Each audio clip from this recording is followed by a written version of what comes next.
السلام.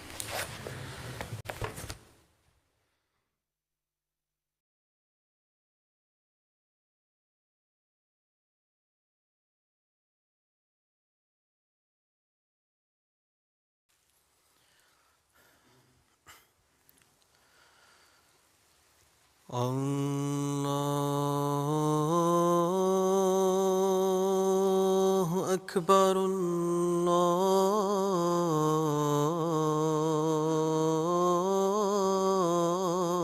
الله أكبر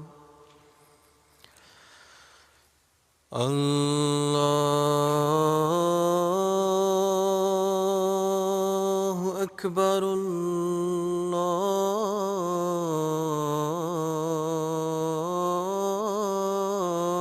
الله أكبر أشهد أن لا إله إلا الله أشهد أن لا إله إلا الله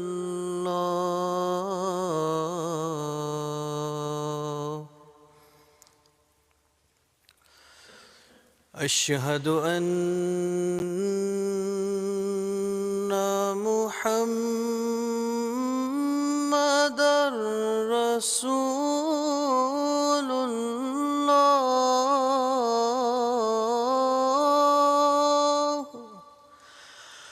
أشهد أن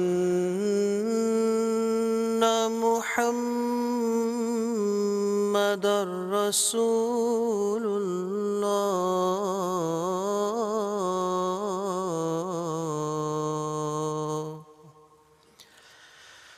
حي على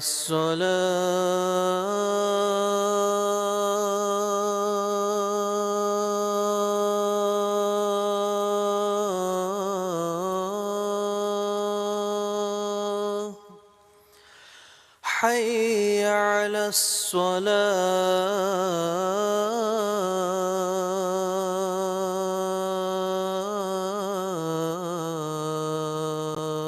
الصلاة حي على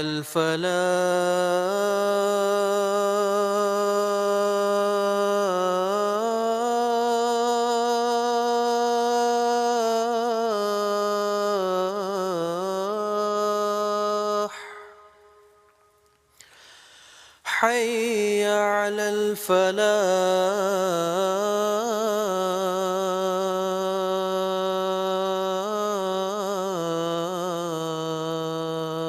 الفلاح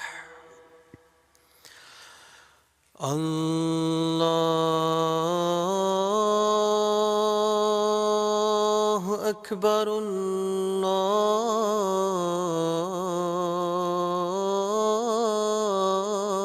الله أكبر لا إله إلا الله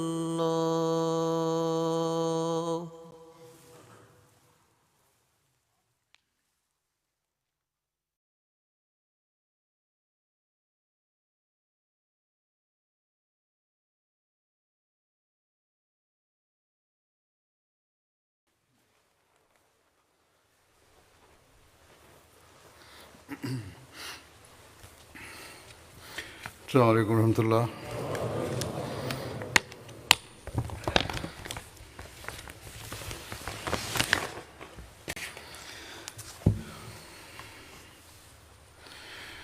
أشهد أن لا إله إلا الله وحده لا شريك له وأشهد أن محمدًا عبده ورسوله أما بعد فأعوذ بالله من الشيطان الرجيم بسم الله الرحمن الرحيم الحمد لله رب العالمين الرحمن الرحيم مالك يوم الدين إياك نعبد وإياك نستعين اهدنا الصراط المستقيم صراط الذين أنعمت عليهم غير المغضوب عليهم ولا الضالين.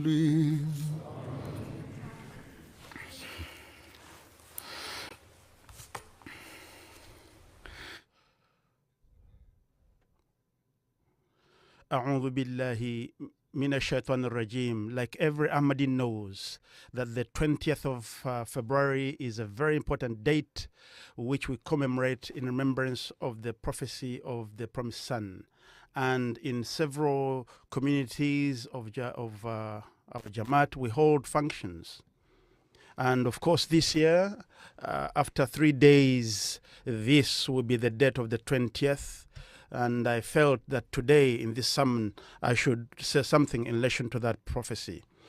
The prophecy which was given to the Prophet Messiah was a prophecy of a son who will possess different characters and peculiarities, and he will have the support of Allah. And the promised Messiah, alayhi salatu wasalam,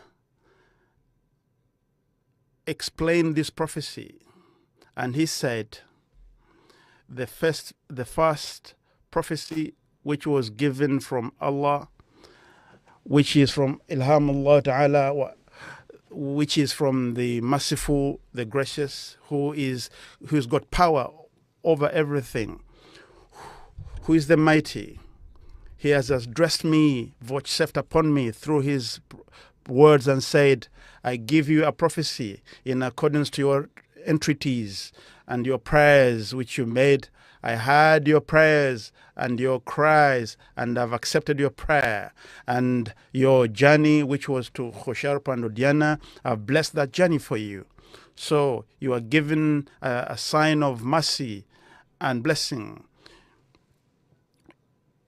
You are given the keys of victory.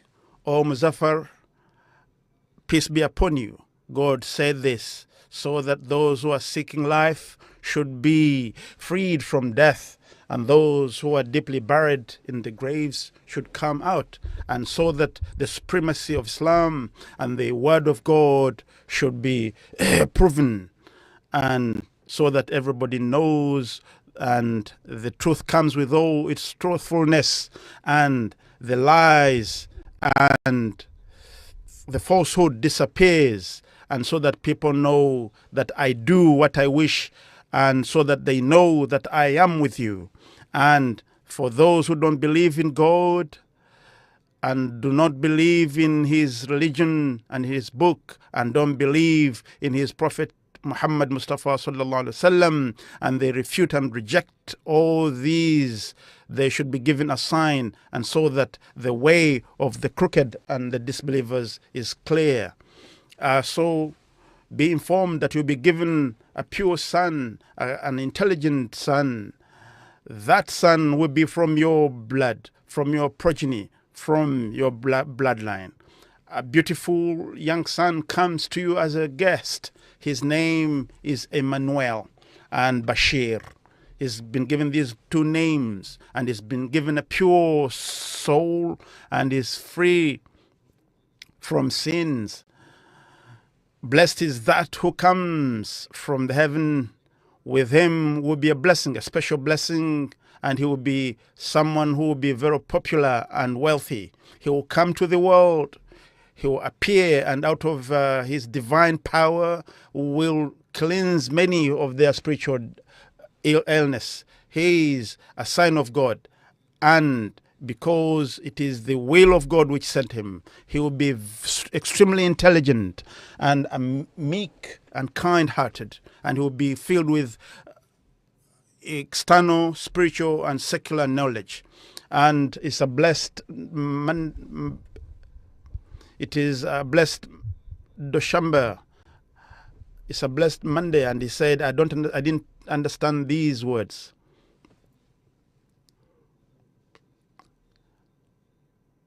He's the manifest of truth, as if God has descended from heaven, and his coming will be the exposition of God's power, and he will be anointed with God's divinity and God's power, godly powers, and God's shadow will be upon him, and he will grow very fast, and he will be a source of freedom of many of those who are in captivity. Many nations will seek blessings from him, and in the end he will be lifted. وَكَانَ اللَّهُ أَمْرًا مَقْضِيًّا, and this was an issue decreed. So, in accordance to this prophecy, within the time which the promised Messiah prescribed, a son was born to him, whose name is Mirza Bashir Mahmud Ahmad, who was blessed by Allah, and Allah made him to be the Khalifa. He was made the second Khalif, and for a very long period of time he remained in this position. And after receiving glad tidings from Allah Almighty that the son who was mentioned in the prophecy of the Prophet Messiah is me, and after that, then he announced to the people. This son, the special son who was to be given to the Prophet Messiah, was to be given the spiritual and also secular knowledge, and will be having special characteristics. And everybody confesses this, the members and non-members alike. But today, I want to touch on the knowledge of the Prophet Messiah and his achievements which he had in his lifetime. What I want to put before you, before we delve into that, I want you to remember that the childhood of the Prophet Messiah was always of a sick child. He had problems of the sight. He was always in pain. His eyes were aching at all time. He was not able to pursue the secular knowledge. It was almost, he didn't even pursue to the fullest. He said himself that my education is only up to the metric, primary education. But God promised to fill him with secular and spiritual knowledge. So he was able to deliver such speeches, such speeches were very impactful, and he wrote different issues and different subjects, and all his discourses were adored and liked by many people. Today, before I present your speeches, your sittings, I will have an overview of the achievements of the Prophet Messiah regarding the lectures, regarding the writings and lectures, books.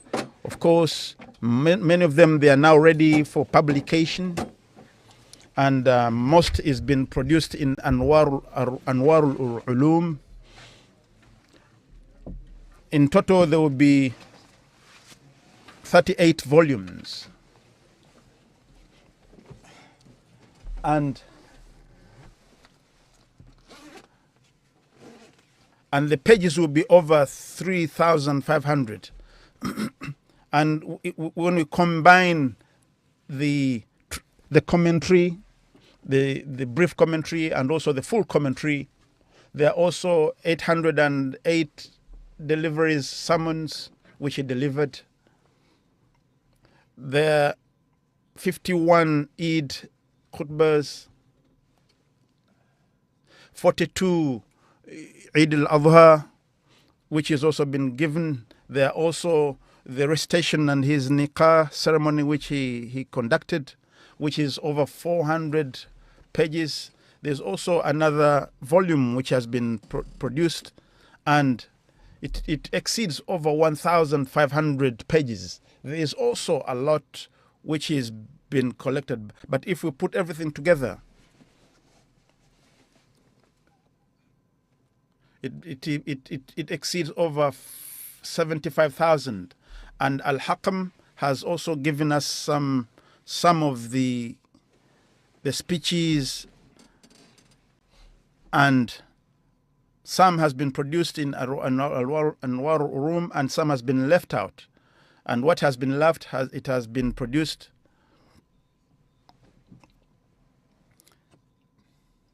He talked about different subjects, over 230 subjects he discussed. And of course, it is an extensive source of knowledge which we have available now. Today, I want to discuss about his knowledge regarding the Holy Quran and his commentary, and what were the views of the non-members, of the opponents. Regarding Tafsir Kabir, in his comments, he has given 59 surahs which he has commented upon those, and we have got many different notes which he has got in the brief commentary, and of course which is not encountered in these commentaries will now be reproduced. Of course, we have the brief commentary, which is known as the Tafsir Saghir. And in the later stages of his era, he had the wish that through him, they should have a translation of the Holy Quran with broken words. Though his health was not good, after returning from the European tour, with the support of God, though he was very weak and sick, in June 1965, he went in Mari, and then he started to write this Quran. And of course,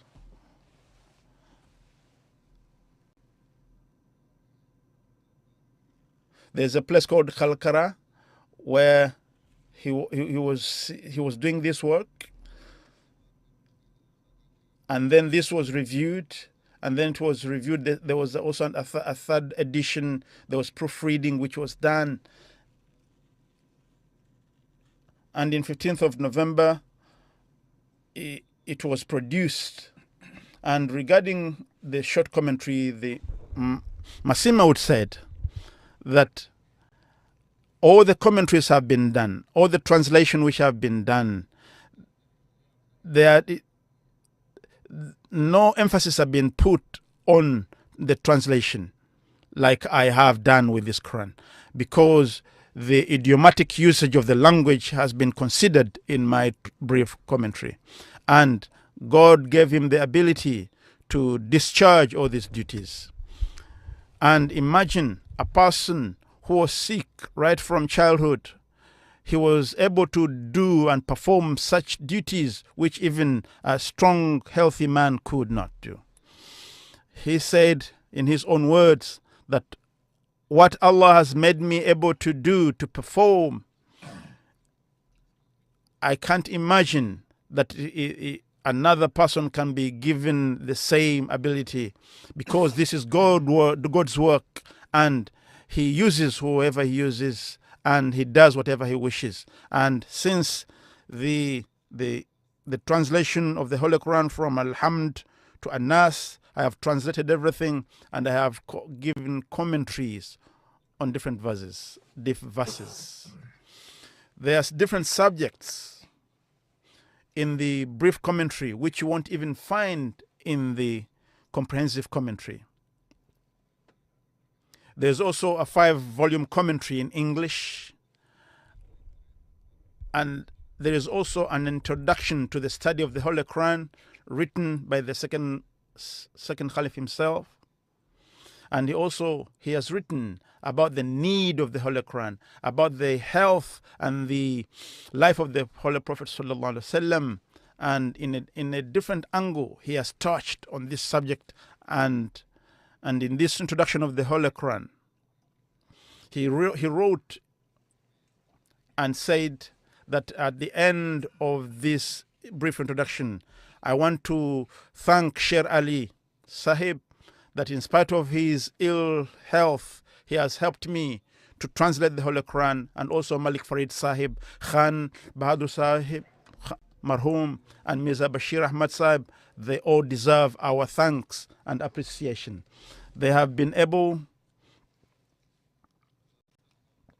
to give me a brief of my discourses in relation to the Holy Quran, which is incorporated in this introduction to the study of the Holy Quran. He also wrote furthermore that I also want to mention that being a student of the first Caliph, I've been able to discuss different subjects of the Holy Quran, which I learned directly from the first Caliph. So you can find a comparison. You will find also that the commentary of the first Caliph in my commentary, because I've been anointed by the spiritual divine.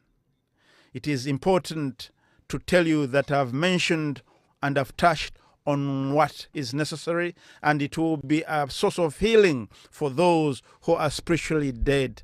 Those who are deaf, they'll be able to hear. Those who are not able to walk, they will begin to walk. And God's angels will bless this work of mine, and for the purpose which has been produced, it will be fulfilled. And of course, many who read this introduction to the Holy Quran, they praise the work of the second Caliph. Allama Nisbati Puri, who is a good writer, a prolific writer, who was now dead. He was a director for one of the newspapers. He wrote to the second Caliph in a letter, and he said that I have got the commentary of the third volume of the Holy Quran, and I'm reading and I'm going through that. And you have introduced a new view, and your approach is different from other commentaries. And you can find a sequence in your approach, in your touching of different subjects of the Holy Quran, and it depicts your understanding, your knowledge, your spirituality, your balance in education. And I'm very sorry that how come I wasn't aware of this commentary. And this is a person who was educated, and he was giving his compliments. And then he said that after learning about the life of the Prophet Lut, you have explained that ha'ula'i banati, you have given the proper understanding, which I wasn't given before, and I couldn't even ever imagine such a commentary. And whenever I go through this commentary every night, I find it to be very satisfactory for any seeker of knowledge. And this is very ideal for the service of Islam, and even the opponents cannot deny this. ذَلِكَ فَضْلُ اللَّهِ يُؤْتِيهِ مَن يَشَاءُ. This is Allah's blessing. He gives it to whomever He wishes. Shaykh Hyderabadi, who was an Ahmadi, also writes about regarding the brief commentary. He had a relationship. Baduri Sahib was an Ahmadi, was a friend, and he had acquaintance with him. And Said Sahib writes and said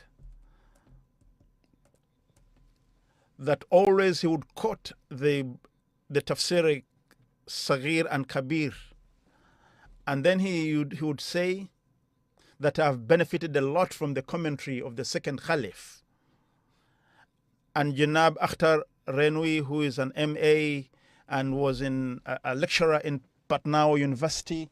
He wrote and said that one after another, I was going through all the volumes of the second Caliph, and Professor Abdul Manan Bidel, who was a head of department in Patna College in Shubna, I presented it to him, and when I presented the commentary to him, and then the Shuyukh of Patna al-Huda, he gave him all this commentary, and they read it, and they inquired about the writer. And one of the sheikhs said that there is no commentary like this in Farsi. And then he was asked about the opinion about the commentary in Arabic. He remained silent for a while, and he said that we don't find such commentary in Egypt or anywhere within the Middle East. And then he started talking about the previous commentaries. And then he said that the commentary of the second Caliph cannot be compared, is not comparable to any of the previous commentaries, either in Arabic or Farsi. And even those who are sitting around, the Persians and the Arabic, they were astonished. Also, the leader of Lucknow, Hyderabadi, at the death of the second Caliph, wrote, and he said that there is news which came from Karachi that the Imam of the Jamaat Ahmadiyya passed away at the 8th in Rabwa. And then he said, nevertheless, his knowledge of the Quran and the spread of Islam, he kept doing this work till his death. May Allah bless him, may Allah reward him, and may Allah forgive him his shortcomings, because the commentary which he presented of the Holy Quran and the translation of the Holy Quran, it is exceptional, it is of a high quality. There's also another leader of the Harari group, Maulvi Mazhar Ali Sahib. He wrote in his book, and his book, a big conspiracy. In this book he wrote and said that the Harari have worked a lot, and they've tried everything. They've collected funds against Ahmadiyya. And then he said, and they are trying everything. They are trying to get money from the poor to counter the preaching of the Ahmadiyya. But now the question is, what have you achieved, O Harario, O people of the Harar group? Open your ears and listen carefully. That Mirza Mahmud Ahmad, you will never be able to compete him till the day of judgment. Mirza Mahmud has the knowledge of the Holy Quran. What do you have? Is there anyone who can even recite the Holy Quran? Maybe you have never even recited the Holy Quran in your dreams.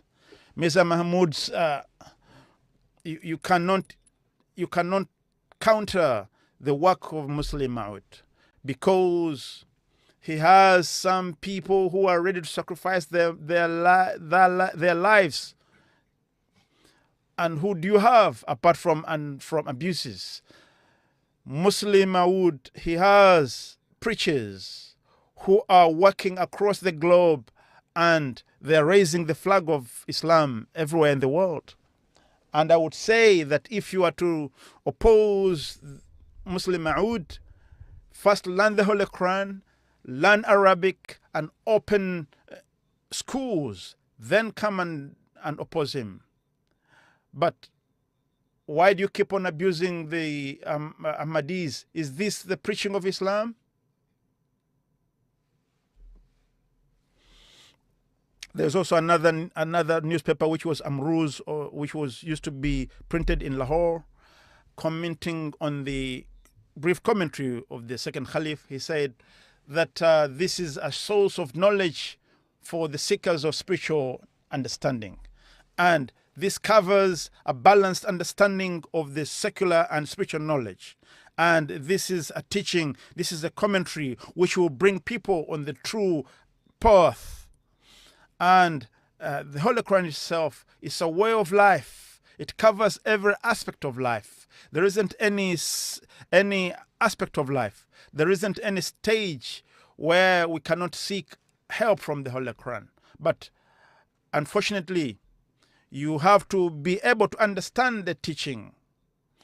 Unless Allah makes you to understand the teachings, then how can you be able to guide others when you're not guided? You need to understand it first.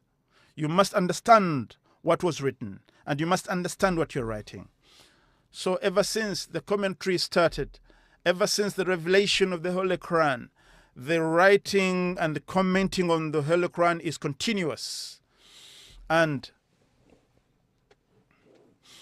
we need to thank those who have given their commentaries. They have tried to give comments, and they deserve our compliment.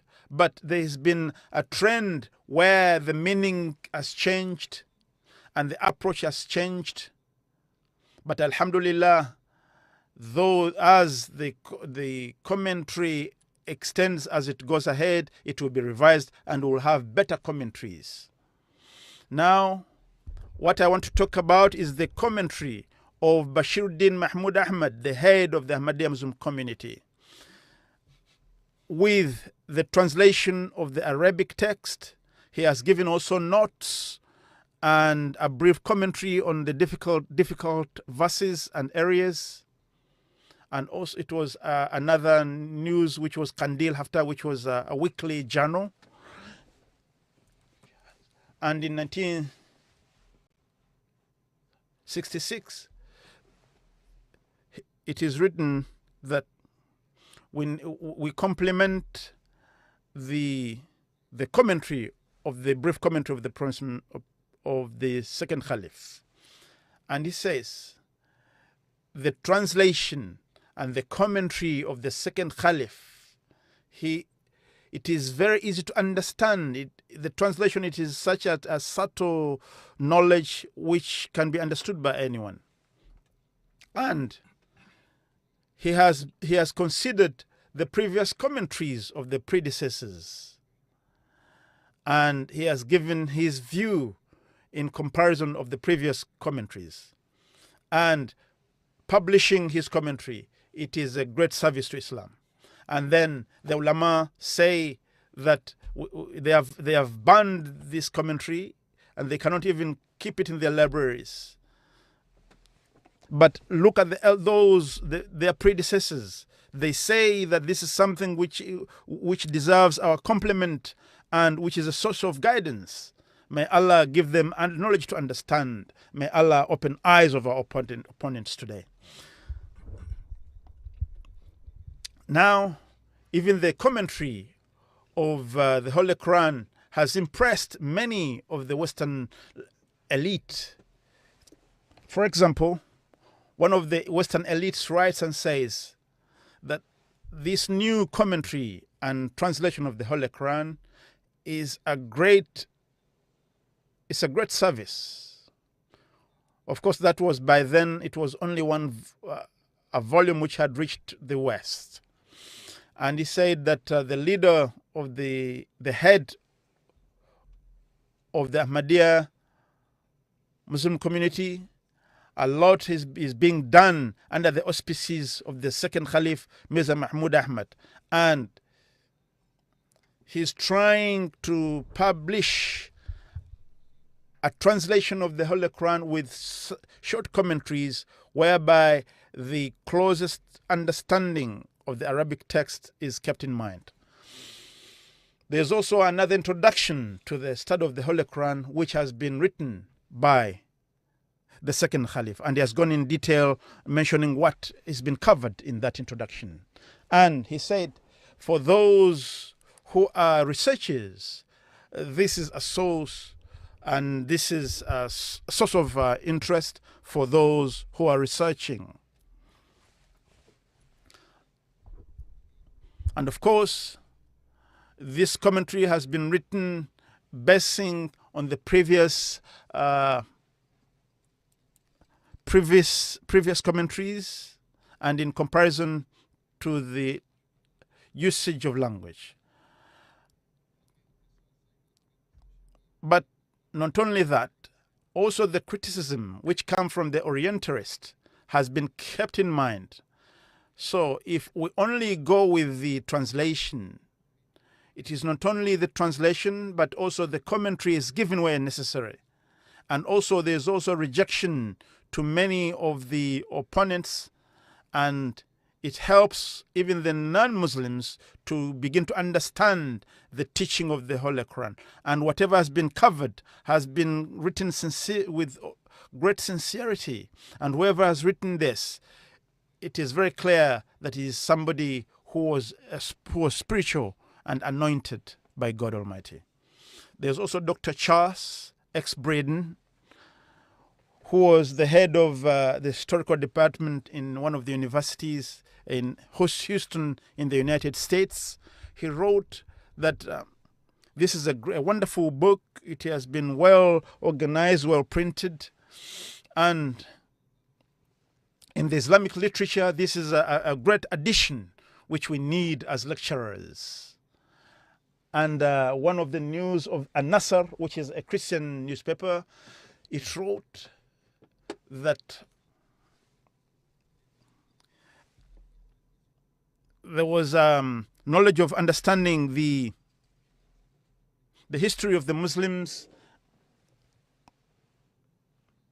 and where we need to understand the truthfulness of the Holy Prophet sallallahu alaihi wasallam. Reading the translation which has been written, which has been done by the second Caliph, Mirza Ahmad, this is an eye-opener. It is a very excellent treatise, and he gave us a comparison to other translations. For a reader who reads the objections of the Orientalists and reads the commentary of the second Caliph, then you have to agree and accept that with this commentary and the introduction, he has covered the life of the Holy Prophet and also the commentary of the Holy Quran. And this combination is a wonderful work, where we have the brief commentary and also the bigger commentary, which covers 5 volumes in English. Of course, the Orientalists have covered, they have given their comments, and the knowledge of the second Caliph, which he showed through speeches, through writings, it has been praised and accepted by the non-members. And I want to put a few examples before you. There is a book of the book of the second Caliph, the Nizam-e-No, the New World Order. And commenting on this book, one of the lecturer, Abbas Mahmoud from Egypt, commented on this book and said, this is a very wonderful lecture. And also, he published it in one of the newspapers, which was known as Al-Majalla. And he said, this is very clear that this is a prolific lecturer, Mirza Mahmud Ahmad, and he is turning the attention of the world that to change the disparity between the rich and poor, and also to find a balance in different societies. Mirza Bashir Ahmad has touched all different systems, all different world systems, and also has also presented a solution. He touched fascism, communism, capitalism, and all the isms that exist, and it shows the knowledge he has about these systems. Not only the knowledge he presented regarding what he was giving solution to, but the solution given was also very good. that even the politicians, even the world leaders, could not produce such a great work, because this required spiritual support, divine support, because he was touching solution to human suffering, to human problems. And the thing which can offer satisfaction, the issue of faith and belief, we cannot overlook this. And he touched different religions within the Hindu-Pak and also the world religions, and was trying to find a solution, was trying to find a way where we can deliver the world from the grip of these isms and problems. So he felt there should be a system, a new world order, which should be presented to the world. And he tried and he presented a new world order, and he gave proof and he gave reasons why we should adopt a new world order according to his knowledge, according to what he presented. And then he said, if there is any system which can run, can only be that system given by God Almighty. And out of all religions, he said, it is only Islam which has the solution to all worldly problems, to all ethnic groups, to all world problems at every level, political or otherwise. And after that, Mahmud Inqad gave a brief of this new world order about the book of the second Caliph, and he said, in other words, he paraphrased the words of the second Caliph, and he gave a brief, and he also compared. He gave a comparison, and I won't touch that now. But he said, in brief, he said that the second Caliph had an eye for detail about history, and what he was looking for is for a solution, is for a reconciliation between all these isms, and also to find, he also compared socialism to communism and also to other isms, and he proved that all other isms, all other systems, all other social systems have tried and they have failed, and the only one remaining which we have to try is the Islamic system. And we do not need only to spread it in Indo-Pak or in Europe, but we need to spread this new system across the globe. Well, he touched also the beginning of the descent in Islam. It was also a lecture given by the second Caliph, and people have commented about this, that this was such a knowledgeable treatise. It was a presentation which covered the understanding of the Islamic history. Even some historians, they found themselves students reading the writing of the second Caliph. And in brief, the second Caliph, I present a brief of the beginning of the descent in Islam. He said, this Hazrat Usman and the companions were innocent. They were treading on the path of faith. We cannot condemn Hazrat Uthman or the companions of that time. They did not object to the rule and the Khilafat of Hazrat Uthman. And also Hazrat Ali has proved, and also Hazrat Talha, and what is meted and what the objections against Hazrat Ali or Talha or everybody else, all these are wrong. And even to think that Hazrat Uthman was not happy with them, all this is wrong, because they all tried to alleviate the problems, and they worked hand in glove with the Caliph then. Sir Abdul Qadir Sahib, who was a professor in Lahore, and he says, a great son of a great man, Mirza Mahmud Ahmad, he gave a lecture which was extraordinary. And also, I doubt about my knowledge of the historic or Islamic history. Whether Muslims or non-Muslims, or the historians, they could not get to the deeper understanding of the history of the era of Hazrat Usman and the causes of the descent that began from that era. But the second Caliph was able to understand the background, the source, the reason why this descent happened, and has given the true reasons why it happened. And it is so profound that though all those who want to understand the history of Islam, this is the lecture they should refer to. And this would be nice to understand the history. The more you read this lecture, the more you get to understand the deeper understanding of Islamic history. It is not possible to cover everything. The work of the second Caliph. There's also another lecture which he gave in Lahore. And this lecture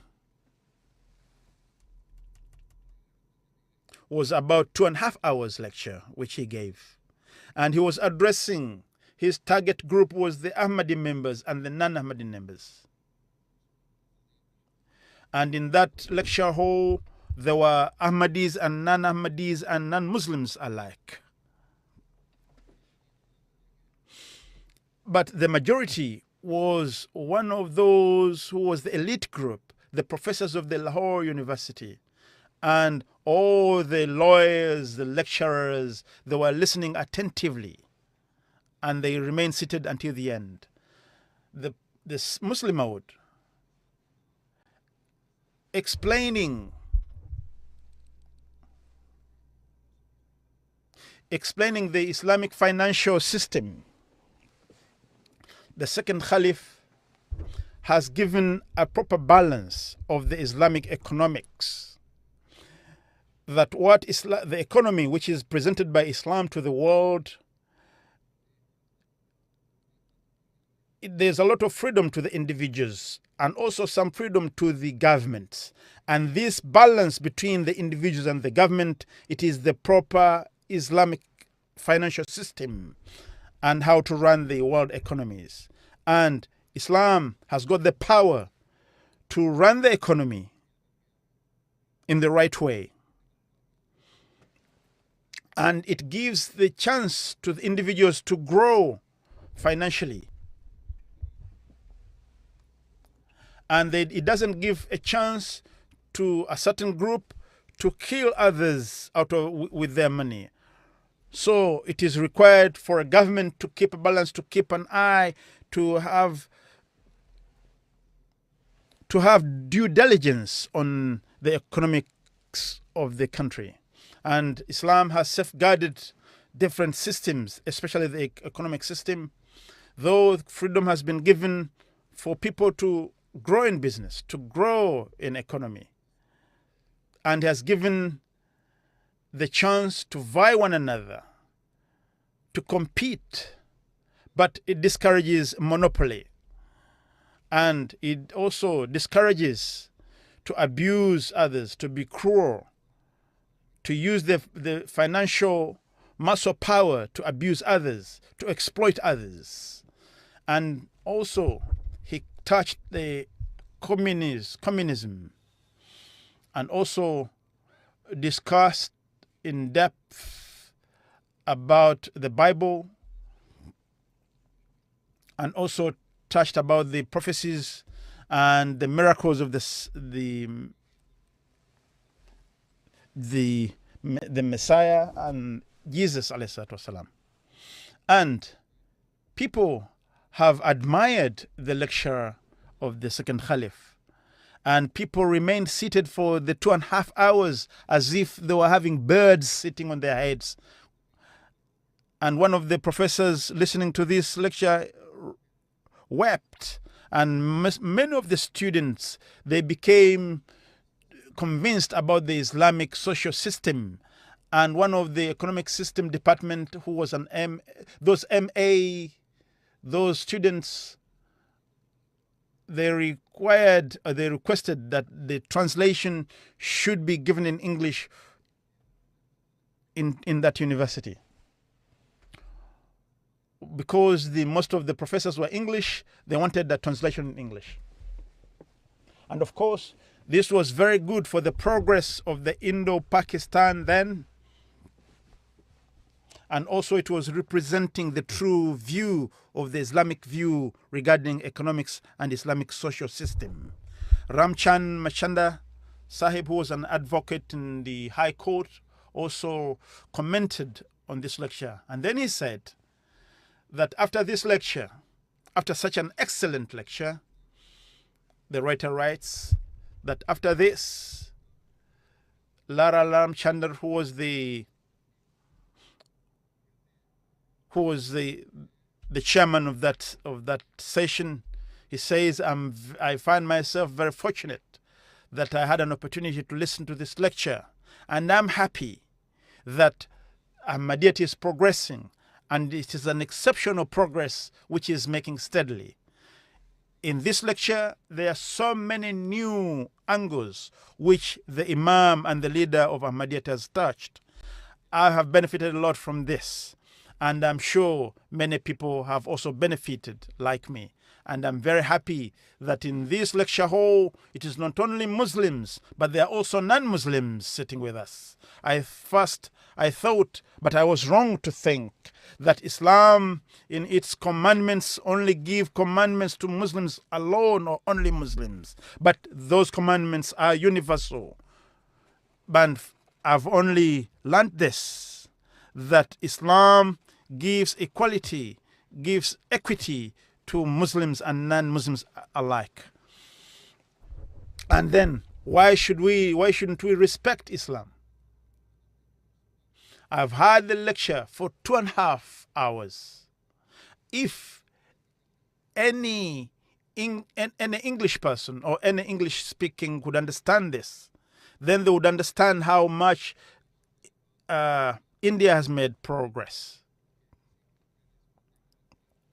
The language, the approach, the content was so beautiful that though we don't hold the same beliefs, but we cannot deny the fact that in spite of our differences, we have to agree and accept that in this time and this day and age in Hindustan, in India,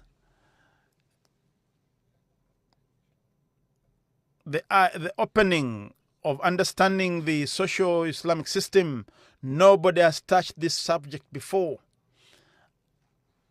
And even those who reject Islam, they are not able to present such a treatise. And Maulvi Sher Ali writes, he wrote after, of course he had some students discussing that if you continue supporting communism, then it's curse upon you. And of course, I've already talked about one of the lecturer who had to weep. And it was also, there was a demand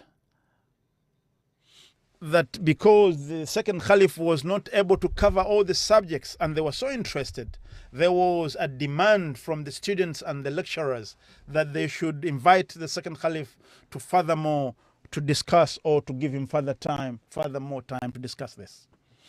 This is further proof that the second Caliph was given secular and divine knowledge.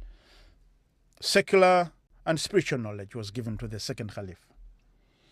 There is also another person who writes, he is a head of the historical department, and he wrote that in the Islamic College of Lahore,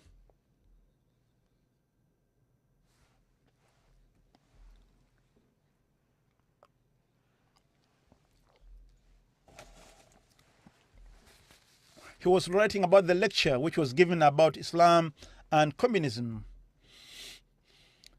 And he was writing that the lecture which was given by the title of the Islamic social system and communism, giving a comparison which was given by the head of the Ahmadiyya Muslim community, Mirza Ahmad. This lecture, like all other lectures I've listened to, I was fortunate to listen to this lecture, and has given me a new avenue of understanding. This is a person who has got divine support and divine power. He is a person who is anointed, and he has got an understanding, deep understanding of the subject he was discussing. It was not out of his research, but it was out of the help which was accorded to him by Allah Almighty, that he was able to convince all the minds or the elite group that were in the hall. It has been translated in different languages, and of course, other presses, other people like the president from Spain in Caston, reading the Spanish translation, has given his comments, and he wrote to Kalamalai Zafar Sahib, who was a preacher then, and he said that I'm very happy to receive this book of yours, this lecture. This is a book which has enlightened me, which has given me a true understanding of history and social structure, and I believe that this book touches the social injustices and the social systems which we need to rectify today. And in 1965, there was an All India Committee, who was the chairman then. The second Caliph they wrote about the second Caliph saying that he was a very knowledgeable person, and he is a person who has touched on the Islamic social system. And also, his lecture has been published, and it is very popular, and everyone should read, and the International Court of Justice should adopt some of the views given by the second Caliph in order to have a proper balanced social system. And Sir Zafrullah Khan Sahib is one of his followers.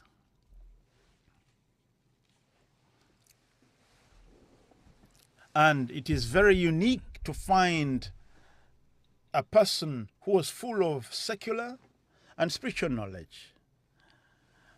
And he's a fountainhead of understanding and knowledge. He had most of his life, the second Caliph, all the time was in research. And they write furthermore that the second Caliph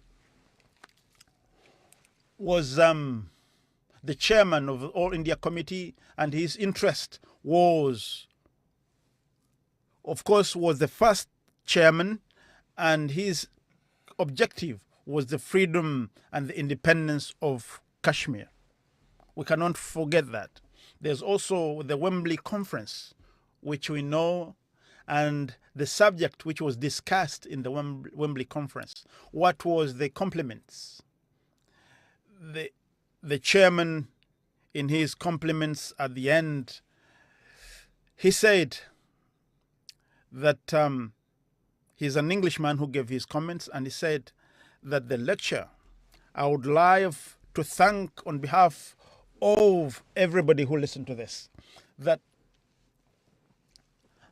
as I thank the Khalifatul Masih, I also have to acknowledge the lecture, the depth, the uniqueness of his approach. And I don't think I can give the proper thanks as required, and I don't think I can translate the true sentiments of everybody here. But I want to congratulate you, addressing the second Caliph, that your subject, your lecture was the best given today. And then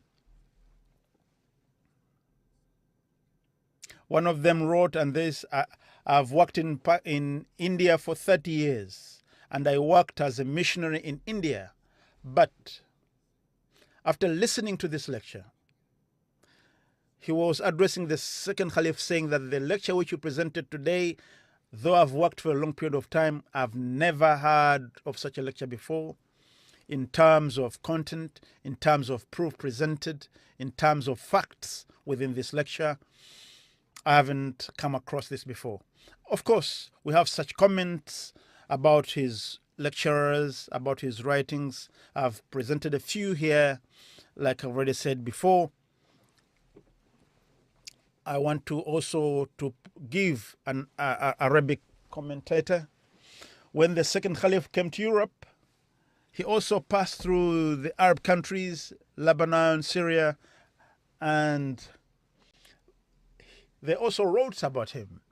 And Fathul Arab is what used to be produced in Damascus.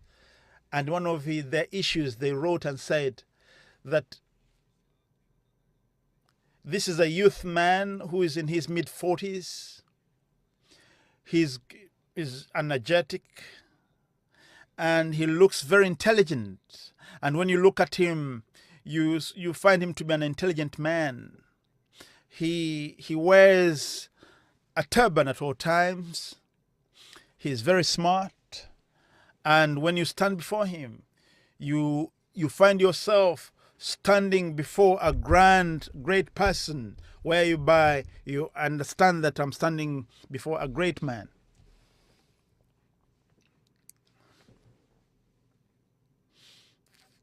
And he said he always smiles. He always smiles. He has a happy face at all times. And when he writes, when you go through his writings, you enjoy the literature from him. And you also wonder where he gets such knowledge. There are so many comments which have been given by the non-members. Those who are able to see him closely, those who managed to be with him for a time, whether for a brief period of time or for a long period of time, everything has been gathered, everything has been collected together, and I tried to put a few before you. And what I've put before was also a brief out of so many commentaries and comments. And of course, regarding the prophecy of the second Caliph, this is a fulfillment of the grand prophecy which was given to the promised Messiah and which was fulfilled in the person of the second Caliph. The knowledge which was given to the second Caliph, the spiritual understanding which was given to the second Caliph, no knowledgeable person can compete with him. And his lectures is a source of pride for us. Much has been produced, and all the books which have been published, I think it is incumbent upon us to read the books of the Prince Messiah, to understand and also be able to read all the books which have been translated, and some are being translated, some have been fulfilled, and may Allah enable us to follow in the footsteps of the second Caliph. Ameen.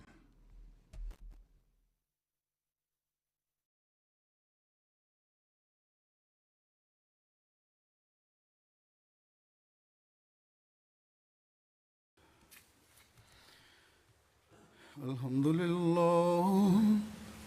لله نحمده ونستعينه ونستغفره ونؤمن به ونتوكل عليه ونعوذ بالله من شرور أنفسنا ومن سيئات أعمالنا من يهده الله فلا مضل له ومن يضلل فلا هادي له ونشهد أن لا إله إلا الله ونشهد أن محمدا عبده ورسوله عباد الله رحمكم الله إن الله يأمر بالعدل والإحسان وإيتاء ذي القربى وينهى عن الفحشاء والمنكر والبغي يعظكم لعلكم تذكرون اذكروا الله يذكركم وادعوه يستجب لكم ولذكر الله أكبر.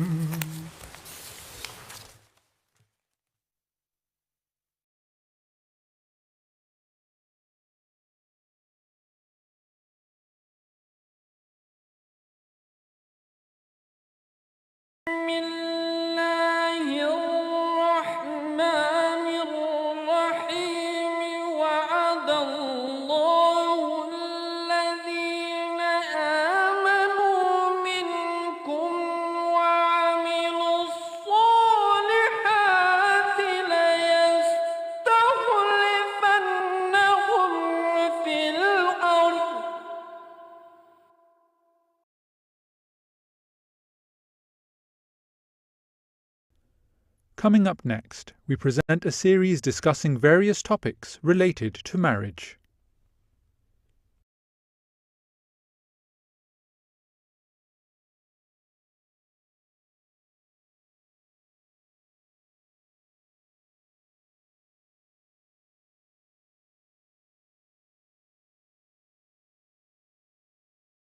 Allah has created spouses for you, so you may have affection and mercy.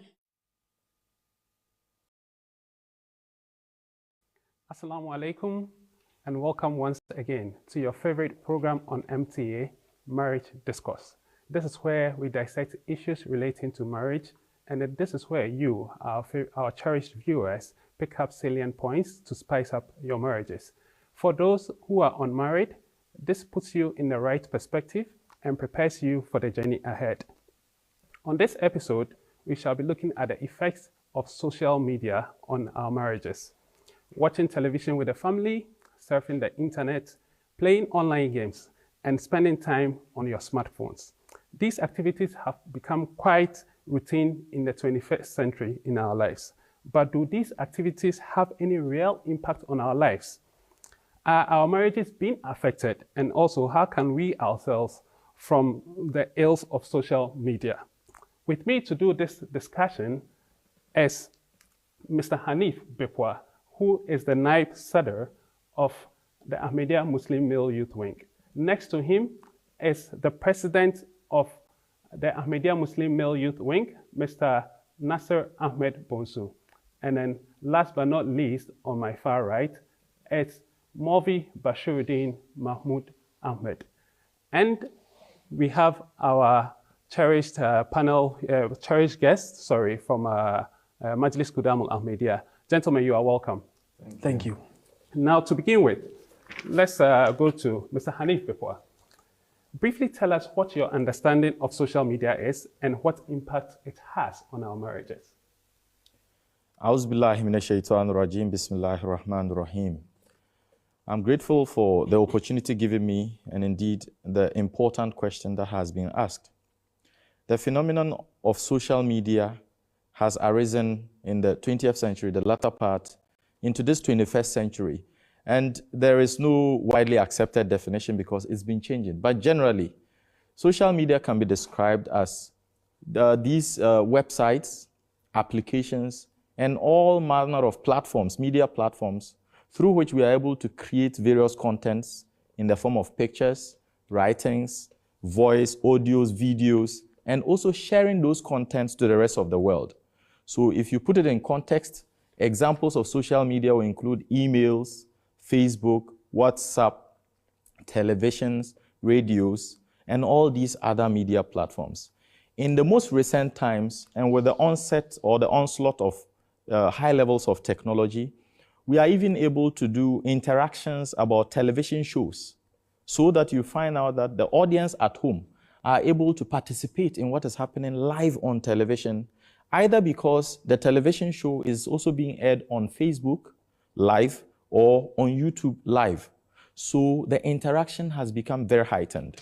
Now, the other aspect of your question as to the effect the social media is having on our marriages, to set the ball rolling indeed, I would want to give a scenario of our respected Amir, a missionary in charge of Ahmadiyya Muslim community Ghana, having visited or having graced the occasion of a marriage reception recently, advised the couple, and indeed all and sundry who were gathered there, about the issue of telenovelas that has plagued our television stations in recent times. Apparently, every television station has one form of telenovela or the other.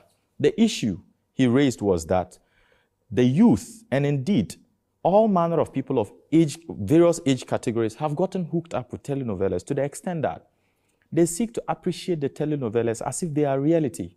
You see in these telenovelas that various extreme forms of physical affection are being shown on it.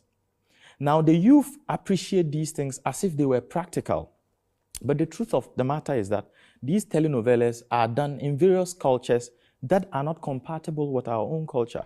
Now, the problem is that when they look at their own marriages, not being or not resembling these telenovelas, they begin to develop this sort of apathy to their own real lives, their own real marriages, and begin to appreciate the telenovela lives as the target and the standard. Now, when this happens, then you begin to see some nagging creeping into the family, dissatisfaction, discontentment. That is the beginning of breakdown of our marriages. But you see, the irony is that, in fact, when you look at the statistics, these celebrities who act in the telenovelas themselves have very high levels of divorce rates in their marriages when they marry immediately. So how come they're able to be our models, yet their own marriages are not working? These are some of the effects of social media on our marriages. Thank you very much, Mr. Hanif Bepwa. To you, Mr. Nasser Ahmed Bonsu, what are some of the dangers of internet? Assalamu alaikum wa rahmatullahi wa barakatuh. When we talk about the dangers of the internet, I would say that before we even come to that, let's first understand the position of the internet and how we can be able to use it effectively. You know, for instance, when one wants to go to the internet and more or less have a life on the social media, the platform to bring it down, the platform of the social media is just like creating a virtual society, right? So it is calling people to come and live in this virtual society. Going on the internet, you are creating a personality to live within that society. So we have to ask ourselves, the society that you are living in, what are the lives and teachings of the people within that society? What do we see them doing? If we see them doing anything that does not conform with the teaching of Islam, then we need to be cautioned about that. The dangers that social or internet poses to us, first and foremost, is the obscene scenes that are normally seen on social or on the internet. Especially, I'll talk about the pornography. Allah, the most gracious and ever merciful, is saying in the Holy Quran that قَدْ أَفْلَحَ الْمُؤْمِنُونَ, successful indeed are the believers. وَالَّذِينَ هُمْ لِفُرُوجِهِمْ حَافِظُونَ, those who guard their senses. So as a Muslim, as a believer, Allah has already foretold that these are the characteristics of believers. And they are those who guard their chastity or those who guard their senses. So the position of the internet and the dangers, associating dangers that comes with it. I'll first of all talk about these obscene scenes that we normally find the youth flocking on. Whenever we go on social media, we are being exposed to some of these things. Unless, of course, we are on social media for a just cause, and that is tablighi activities. But if we are putting our lives on social media, let us be reminded that we are more or less going to face some of these challenges. And we are being cautioned that this is how people live their lives on. So it is more or less like a society, and you are creating a personality of yourself. And one thing that we all have to know is, once you create that personality, your unborn children and your great-great-great-great-grandchildren will come to know, posterity will come to know the life that you live. Because after having created an account on, say, Facebook or on Instagram, if you find yourself following people who are posting pictures that are associated with nudity, your child, your great-great-grandchildren will come to know that, okay, so you followed this person, you followed that person, or you are in this act. It is said that, show me your friend and I will show you your character. So the kind of friends and people that you mingle with brings out the personality in you. So in the nutshell, when we talk about the dangers that comes with social media, there are a lot. The good outweighs, the bad outweighs the good aspect of it. And the dangers, one of the primary ones is pornography. And we must be cautioned about that. Thank you very much, Mr. Nasser Bonsu. Still on you, take us through the concept of virtual reality. We tend to belittle this concept a lot. Can you assist that? You know, virtual reality is a concept that people, like you rightly alluded, belittle and feel that it is not in existence. Take a look at the telenovela issue that my brother Hanif was saying, right? In our setting, we normally find this Nollywood actors and Nollywood actress having very fancy lifestyles, and sometimes we normally see the pastors when they are on a prayer chant. They will be praying using the Bible and having effects that portrays that there is some kind of power in the Bible. All these things are being shown on our screens, which we normally see fire jumping or gushing forth from the Bible to the enemy that he's praying on. And it is really reflecting in our lives. Now, when we see people like the in-laws visiting the homes of married couples, it is a norm for these Nollywood movies that once the in-law visits the home, there is trouble. So people, our generation, have come to that reality to understand that this is how it is. And so when you are in your home, you find your in-law, your mother-in-law visiting. There is that notion that he's coming to break your home. In same vein, when the pastor is preaching and using the Bible to preach and be chanting, it is also perceived that there is so much power in the Christian pastor. So you see the Muslims removing their veils and going to the pastor, requesting them to pray for them. And these are the virtual realities. There are things that we see on TV, and it is really reflecting, having a greater impact on our lives. And most people think that, look, it is just like, you know, once you see these characters in these movies, it is just like inviting all of these characters in your homes, right? To live with them. So the question that I should be asking people is, will you invite somebody to live in your home to be using strong language when your child, insults your other child with a strong language? You caution them not to do that.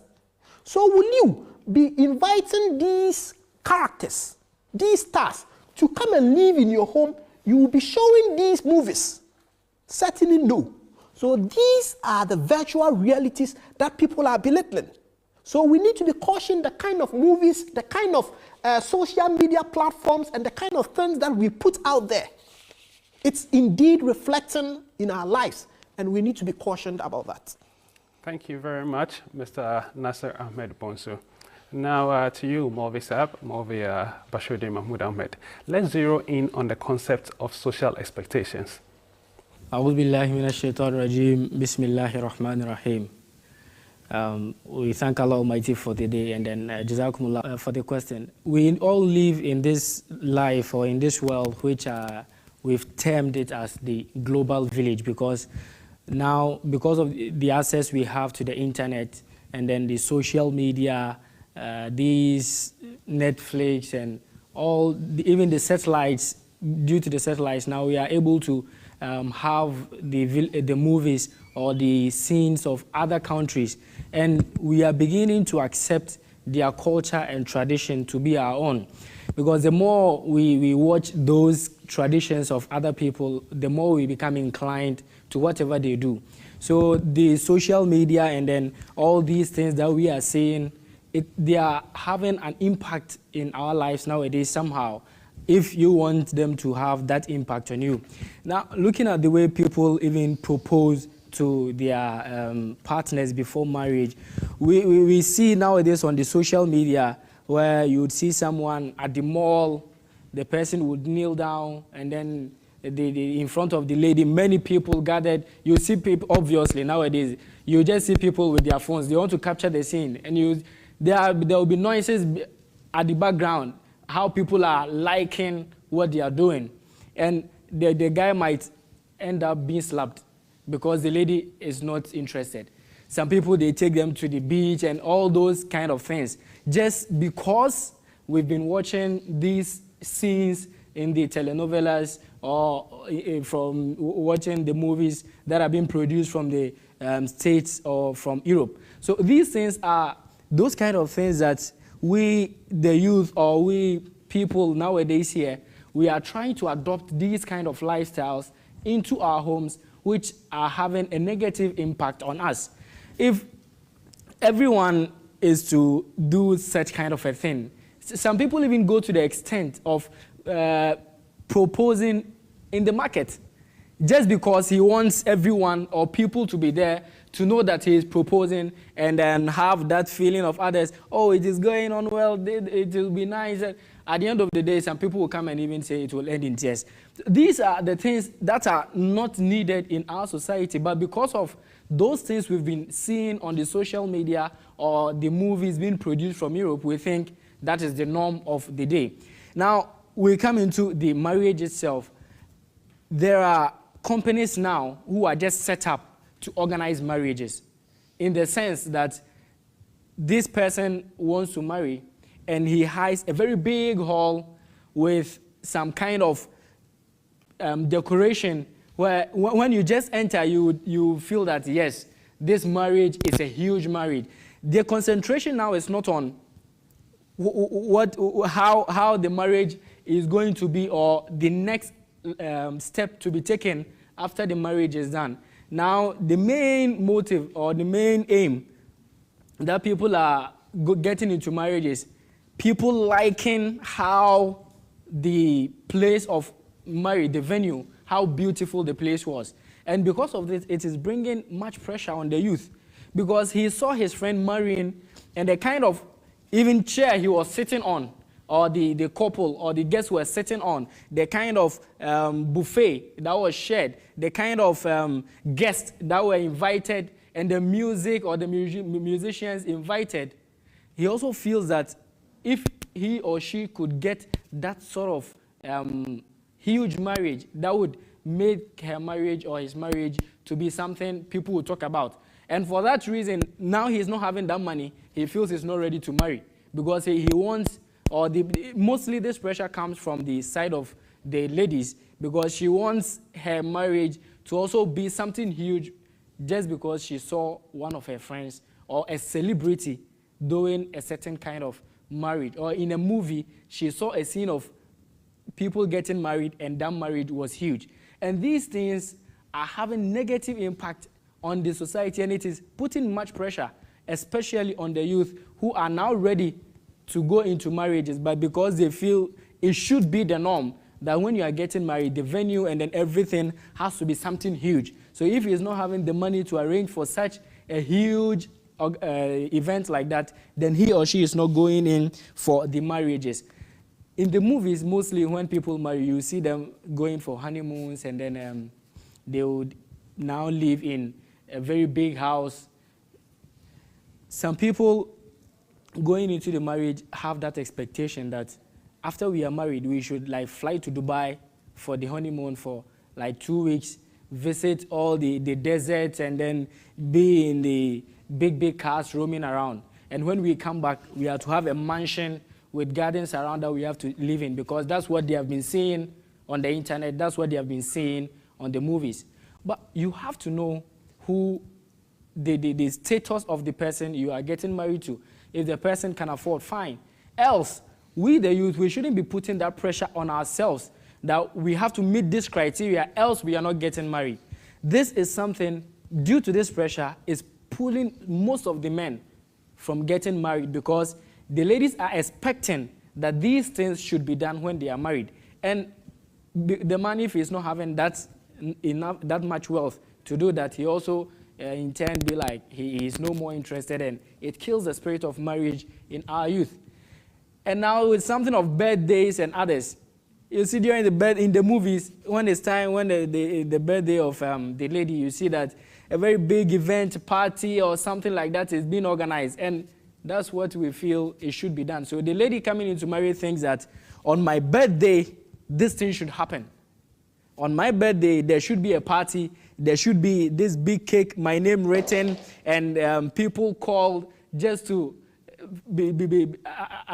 these things are the things that people are expecting before and after marriage, which is putting pressure on the youth, and it is harming the youth from getting closer to marriage, and this is not really helping us at all.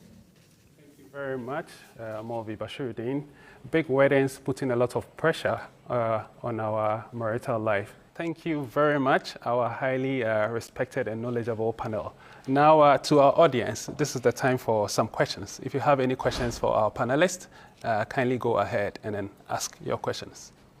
I would like to ask our panelists, what is the position of the Jamaat with regards to social media and our family life? Mr. Bipwa, do you want to take that? All right, thank you very much. Okay. Assalamu alaikum. So the Jamaat position on the use of social media can be gleaned from the various sermons of our beloved Khalifa, as well as the social media policy of the Jamaat, which is on alislam.org. Without necessarily quoting it, the effect of that particular social media policy is that we should, as Ahmadi Muslims, endeavor not to use the social media for our private and personal affairs, but we should use them for purposes like tabligh, purposes like acquisition of knowledge, if you are in business, advertisement of products, for networking. So you find certain social media platforms like the mails and the various scientific platforms where you can share information. So you find out that the use of social media depends on the purpose for which you are using it. So our beloved Khalifa has said that we should keep our private lives from social media. Hence, for instance, you are not advised to go discussing your private family issues or marital issues or putting your wife's photos on social media. It's not allowed in Jamaat. However, your wife, assuming she were a politician or an academic for a certain purpose, has published a certain paper, her photo may come on the social media on the paper she has published. So that is the guidance Jamaat has given for the use of social media. We shouldn't use it for our private lives. Assalamu alaikum. Wa alaikum salam. Thank you very much. So social media not to be used for our private lives, but to be used for preaching, for business and other purposes. Now we can take the next question from our audience. My question is, to what extent does Islam promote privacy? And what I mean is that are couples allowed to have passwords on their phones? And is it also allowed that they keep these passwords private from their partners? Maulvi Bashiruddin Mahmoud Ahmed, do you want to assist us with that, please?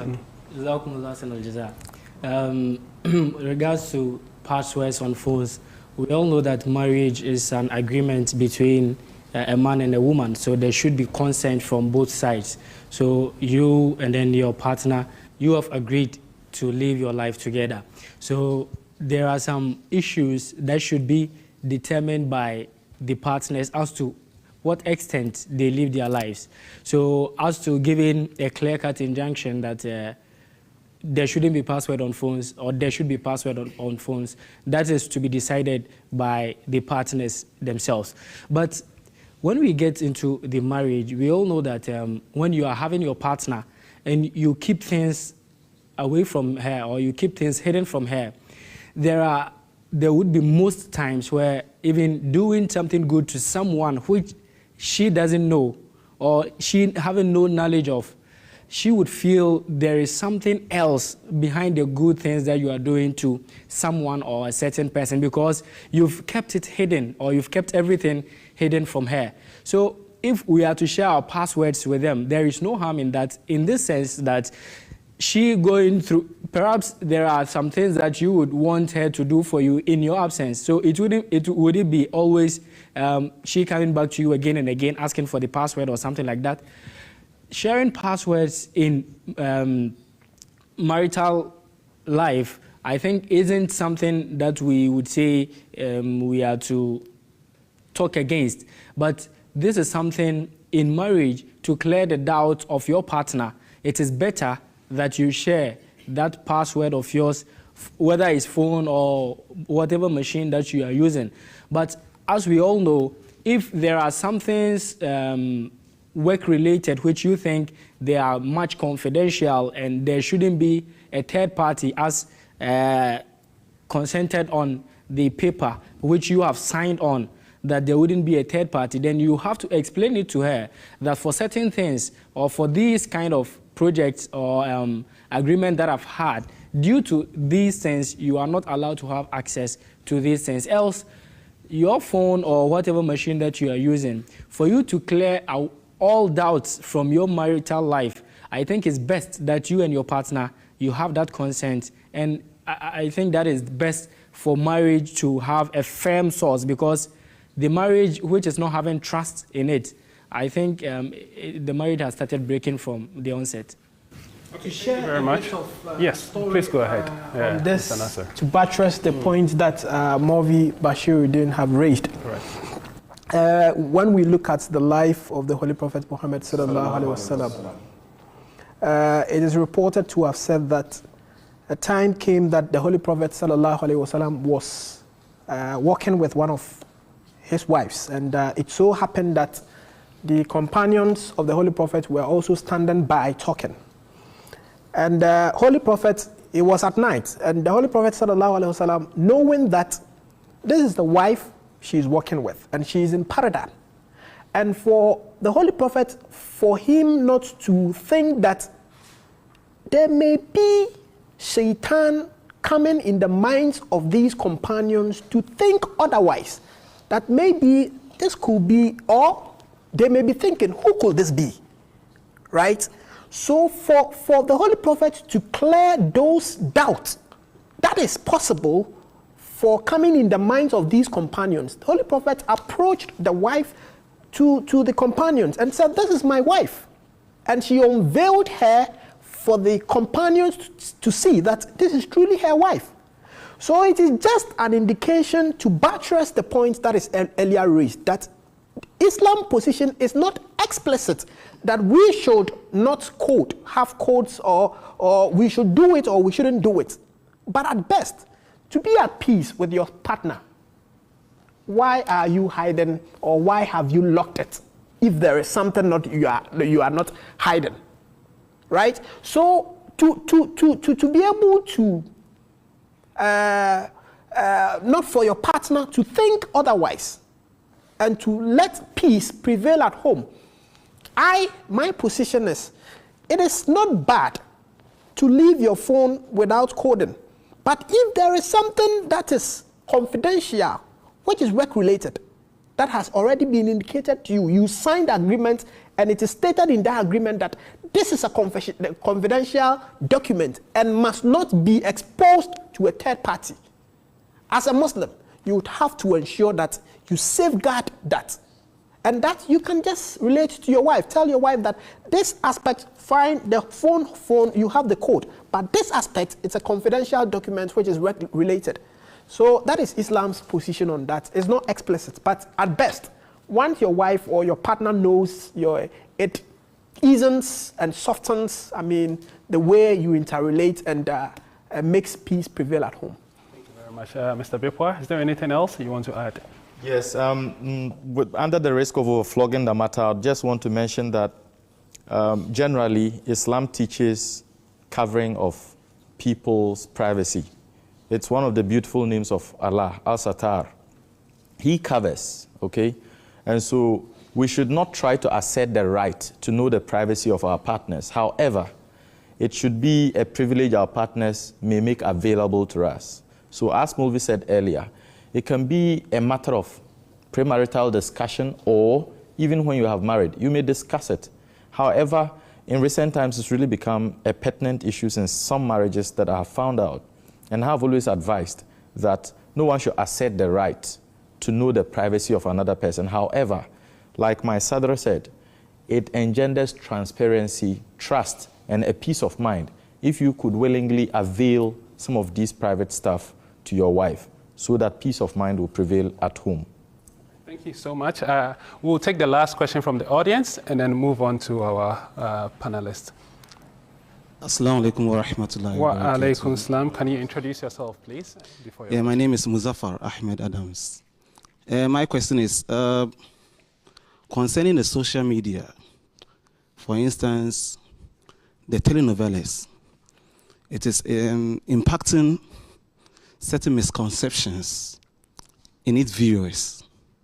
As a Jamaat, what's our advice to the members watching? Okay, Mr. Bipwa, do you want to take that? Okay, yes. Thank you. Thank you. Thank you for that question. It is a widely known fact, and in my introductory remarks, I mentioned the concern our respected Amir, missionary in charge of Jamaat Ahmadiyya Ghana, the comments he has made about telenovelas.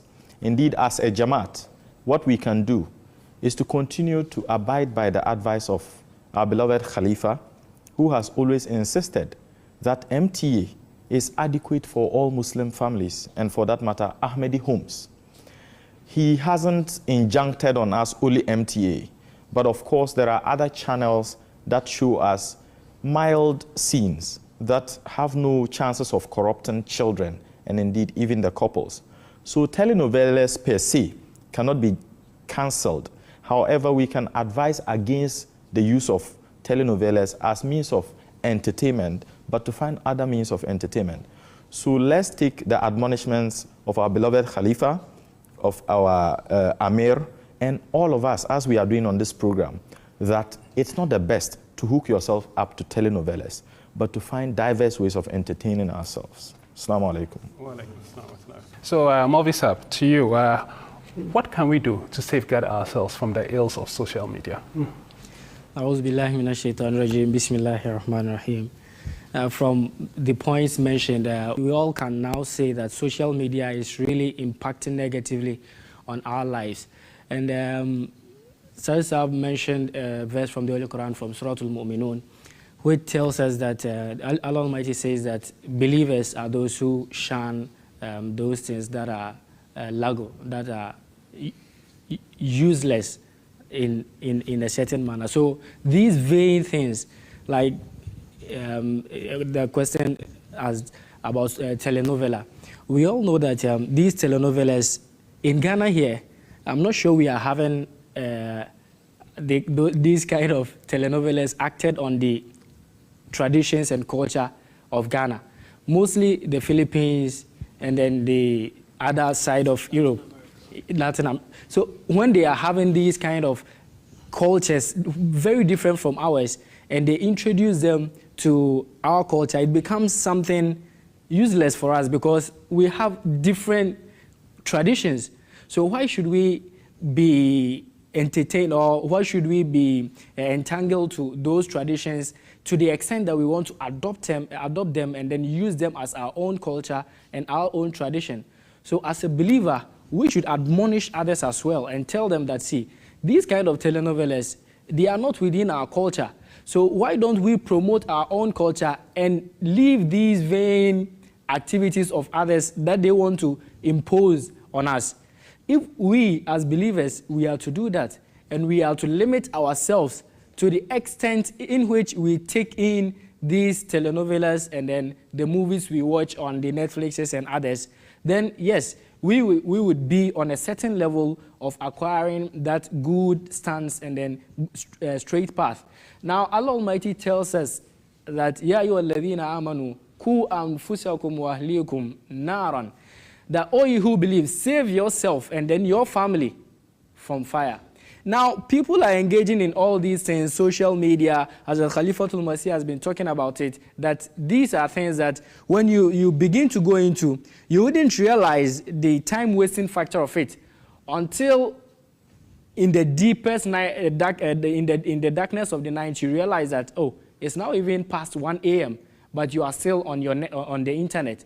So these things, if we are to be in them, and then it takes much of our time, then unfortunately we are putting ourselves in that danger, because we get to see more of those things which are forbidden, and these in turn take us near to the fire.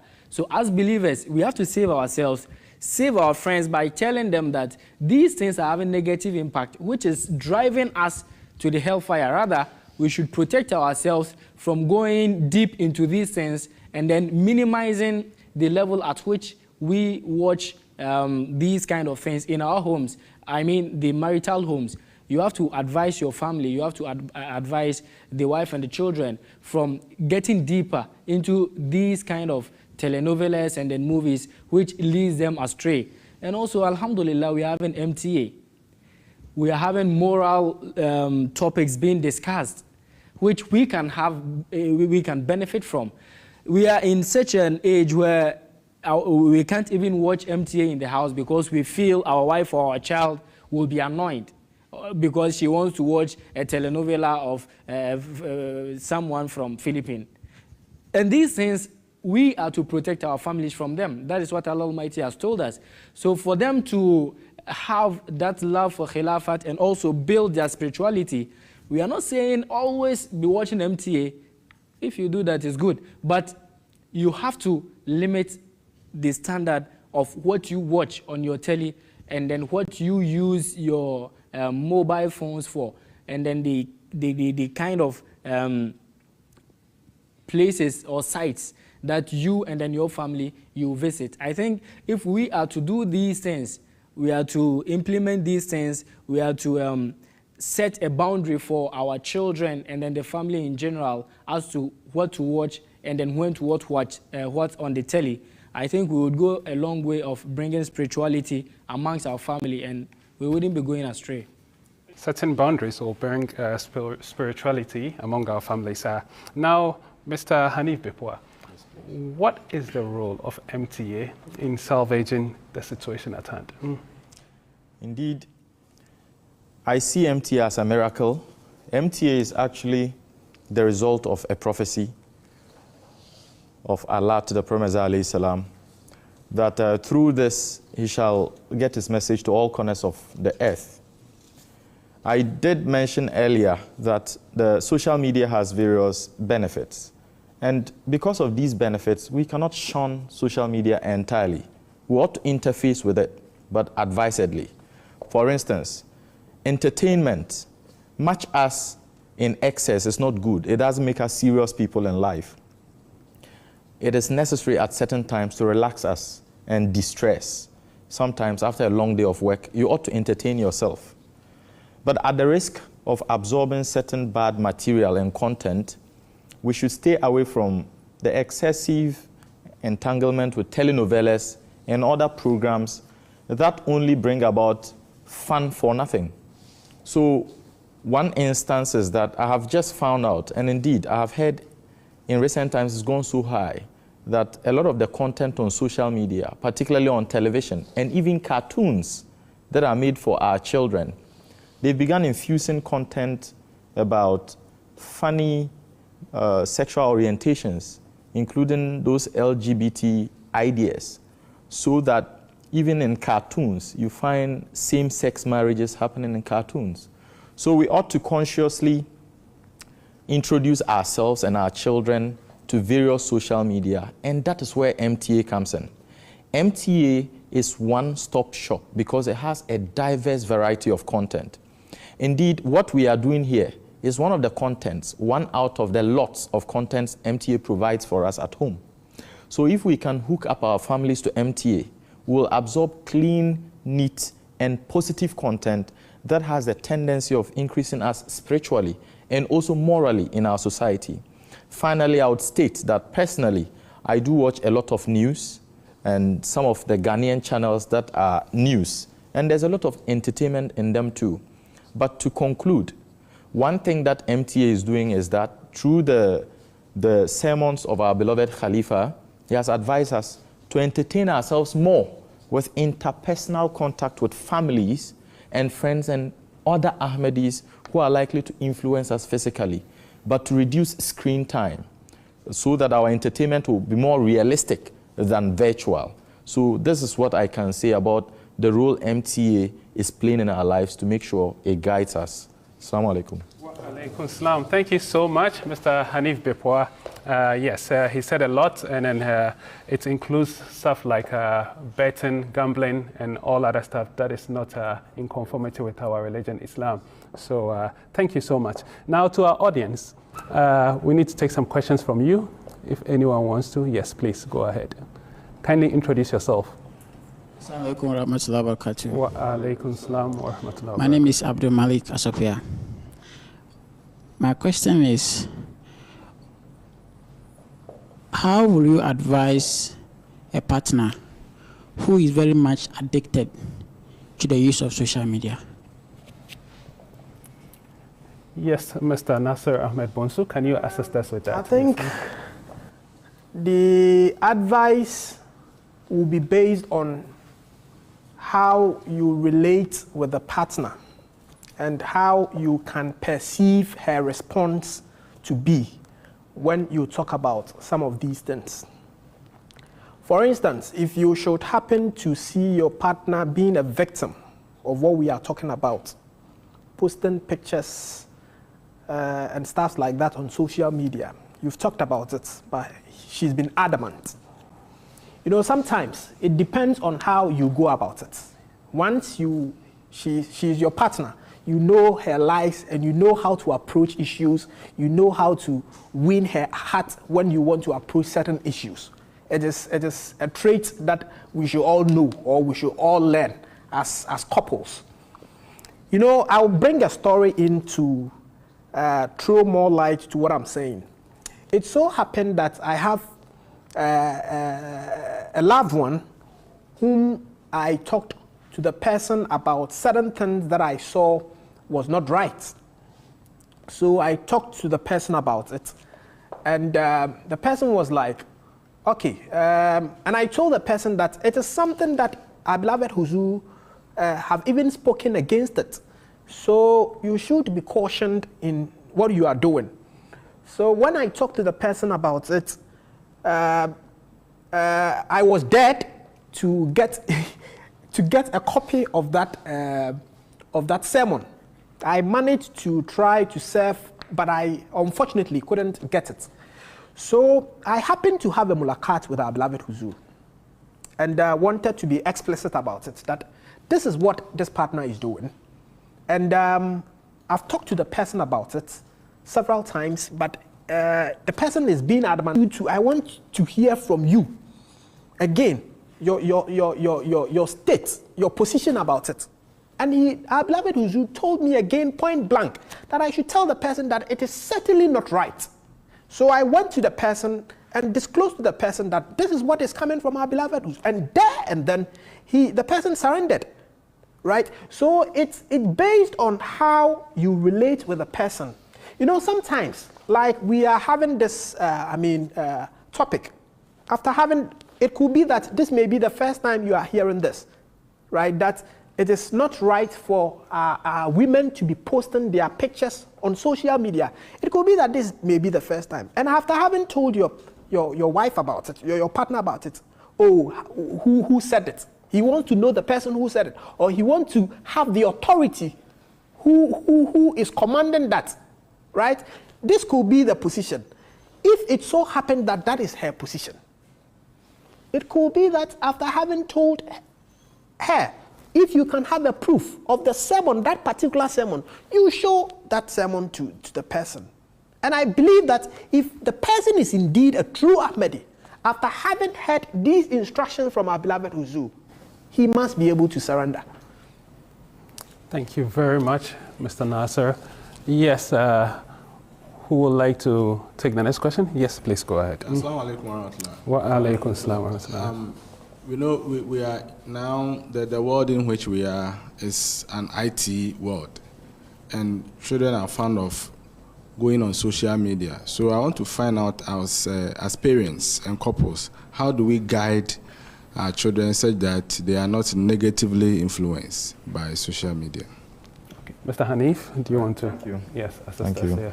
Yes. This another crucial question he has raised, and the reality is that there is no specific age at which we can say clearly that we should introduce our children to social media, but it depends on their relative exposure to social media and the needs that come before them to use social media. For instance, in recent times, some of our children are beginning to bring homeworks to the house to which you need certain content of social media or the internet in order to throw more light on what it is that they need to understand. And therefore, when that happens, it presents the situation where your child is beginning to interface with social media. So the advantage then becomes, you as a parent have been given the opportunity to introduce your own child into social media. So when you are given that opportunity, that is where you control the sort of content that your child should usually expose him or herself to. Besides that, your child gets used to the fact that before I access social media on my father or my mother's phone or tablet or computer, it ought to be done under the supervision of my parents, so that later, if their peers are trying to influence them wrongly, they tell them explicitly that my father gives me his phone to use, so I don't need your own. You get it? So what I can say is that depending on the needs of the children, the needs of the time, and sometimes the physical disposition of your children, you get to know that this is the time you ought to guide them to know about social media. Otherwise, other people will introduce them to social media on your behalf. I think it is something, just to buttress what my brother is saying, it is something that must be planned. If it is not planned, like he's rightly saying, your child brings a homework. You have to go to the internet. If it is not planned, it will take you by surprise. You would happen to expose your child to internet unknowingly, thinking that, oh, I'm doing homework, I'm doing homework, I'm doing homework. Or you are going on the internet to do that homework. And before you realize, he's a master of that game. Right? So once this, we fail to make conscious effort in planning that you feel, no, at this age, you feel that my child is so much, is grown to the extent that it is likely she could be exposed to these things. So at best, once you haven't acknowledged that, let it come from you. Let no one take her through it. Because if you leave her to do it on her own or his own, he will be the master of that. And he will be telling you things that will surprise you. So I think we ourselves, parents, would have to make that conscious effort. It must be part of our plan that we have to take our children through it before they get to know or they become masters of it and start going to areas that